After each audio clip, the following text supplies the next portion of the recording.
Halo, selamat sore Sobat Resmi. Kembali lagi dengan saya Abdul Maulana sebagai Personal Assistant Project di Divisi Sekretaris Direksi.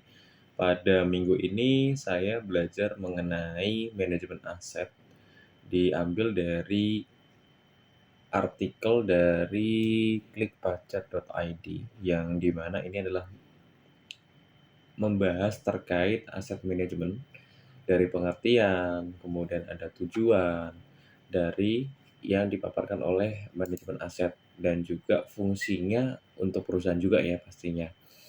Nah, di sini kita juga belajar terkait apa sih yang dimaksud dengan aset manajemen. Nah, aset manajemen itu atau manajemen aset itu adalah salah satu pengolahan dan siklus yang terjadi pada setiap perusahaan. Jadi semua perusahaan itu membutuhkan sistem pengelolaan aset yang tepat untuk mengelola asetnya. Dalam dunia akuntansi pun juga aset juga merupakan sumber daya atau kekayaan dari suatu entitas juga gitu. Nah, yang mana semua perusahaan pasti mempunyai sebuah atau beberapa aset sekaligus. Jadi baik yang berwujud tanah, bangunan, mesin produksi, peralatan produksi, dan lain sebagainya ya. Dan yang tidak berwujud seperti hak cipta, saham, merek dagang, dan lainnya juga. Nah, di situ. Jadi apa sih yang disebut dengan apa itu manajemen aset dari beberapa ahli? Nah, jadi secara umum, yaitu pengertian manajemen aset itu adalah sebuah proses pengelolaan suatu aset, baik milik perseorangan maupun kelompok, atau perusahaan, organisasi, atau lembaga. Jadi pengelolaan aset itu tersebut dilakukan secara efektif dan efisien untuk mencapai tujuan yang telah ditentukan pada sebelumnya. Jadi namun, jika mengacu pada pengertian dari para ahli pun juga manajer aset memiliki beberapa definisi, karena setiap para ahli pun juga memiliki pandangan yang berbeda-beda. Jadi ada menurut beberapa para ahli seperti dari Kima Sugiyama ya, dari tahun 2013. Jadi menurut Gima Sugiyama, manajemen aset itu termasuk sebuah ilmu maupun seni yang di dalamnya itu terdapat berbagai panduan dalam pengelolaan kekayaan atau sumber daya yang dimiliki suatu entitas gitu. Kemudian ada kegiatan aset manajemen adalah kegiatan yang mencakup berbagai proses yang diantaranya adalah pertama, yang merencanakan, mendapatkan, menilai, mengoperasikan, memelihara, membaharukan, dan menghapuskan. Jadi tidak hanya itu, jadi kegiatan manajemen aset itu juga berupa pengalihan aset secara efektif dan efisien termasuk inventarisasi maupun legal audit juga gitu. Jadi itu, kemudian ada beberapa yang dari Haryono tahun 2007 juga, ini ahli.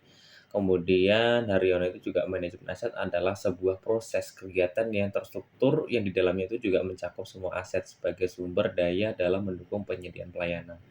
Jadi konsep sistem pengelolaan aset dan kewajiban secara simultan pertama kali pun juga dikembangkan dan diterapkan dalam industri perbankan dan asuransi. Namun, ya sekarang juga kita bisa menggunakan konsep pengelolaan aset tersebut ya untuk meningkatkan kegiatan operasional pada bisnis maupun termasuk usaha skala kecil dan menengah. Nah, kemudian alasan pentingnya manajemen aset bagi perusahaan itu apa aja? Jadi, manajemen aset itu adalah sebuah kegiatan yang sangat dibutuhkan perusahaan dalam mengambil keputusan yang tepat, supaya aset yang mereka miliki dapat menghasilkan keuntungan atau manfaat yang lebih optimal. Jadi tentunya hal tersebut pun juga ditentukan oleh berbagai elemen dan sudut pandang. Jadi aset atau sumber daya yang dikelola secara efektif dan efisien akan membantu perusahaan dalam mencapai tujuan yang telah ditargetkan sebelumnya. Jadi manajemen aset tidak hanya sekedar pengelolaan dan pencatatan daftar inventaris dan aset yang dimiliki oleh perusahaan. Optimalisasi pada sumber daya yang dimiliki harus dilakukan dengan baik untuk mencegah kerugian yang akan mengganggu kinerja perusahaan. Oleh karena itu juga perusahaan itu harus mereview semua aset dan sumber dayanya setiap tahun untuk mengetahui apakah ada aset yang masih bisa dipergunakan atau harus segera diganti. Nah, kemudian ada semua perusahaan wajib juga mengetahui mana saja aset yang masih dapat dikelola dan mana saja aset yang sudah habis waktu ekonomisnya untuk segera diganti dengan aset yang baru. Dengan pengelolaan aset yang terencana dengan baik, perusahaan pun juga dapat menekan pengeluaran dan menambah pemasukan uang kas. Jadi kegiatan manajemen aset adalah kegiatan yang dapat dilakukan dengan melibatkan semua pihak dalam level manajemen. Jadi sehingga keputusan yang dihasilkan bisa diimplementasikan dengan baik di semua aspek perusahaan.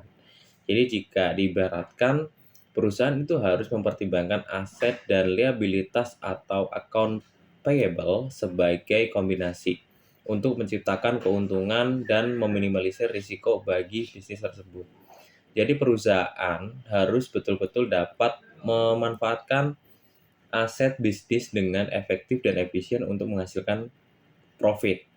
Jadi serta diharapkan agar tidak banyak peningkatan kewajiban bisnis melebihi dari kemampuan perusahaan dalam melunasi kewajiban di masa mendatang ya. Jadi keputusan perusahaan yang berkaitan dengan kapan waktu yang tepat untuk membeli atau menjual aset menjadi tugas utama dalam hal ini juga.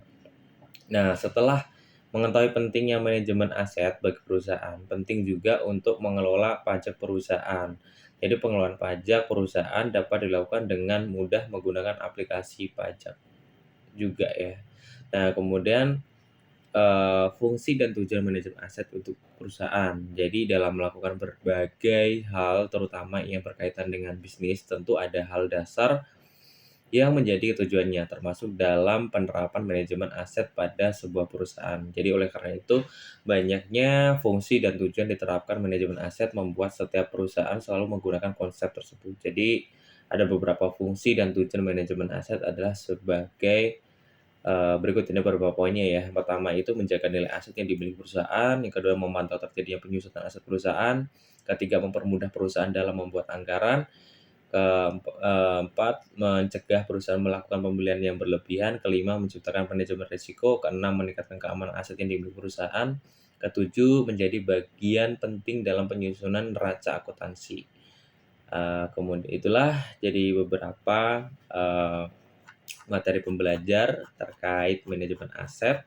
Untuk tahap selanjutnya, nanti kita akan bahas untuk part kedua ya, yaitu terkait ada 8 tahapan dalam siklus manajemen aset. Itu nanti yang secara umum. Itu adalah next video. Oke, sekian video pembelajar pada minggu ini. Terima kasih untuk sudah menonton. Thanks for watching. Bye-bye.